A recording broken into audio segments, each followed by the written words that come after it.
Hey guys, welcome back to another interesting video of How to Guide. In this video, I'm going to show you how can you fix not being able to see sensitive contents into Twitter from your computer. So without any further ado, let's dive right into this exciting video. Now in order to do that, you just simply have to open your X, formerly known as Twitter application, and log in your account into there.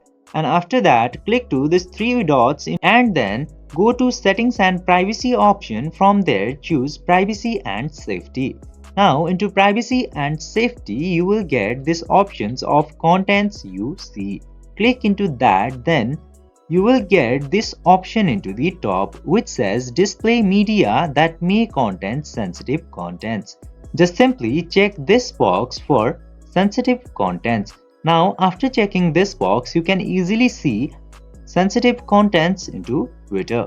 I hope this video was helpful for you. If yes, don't forget to like, share and subscribe to the channel to never miss another update. Thank you for watching the video.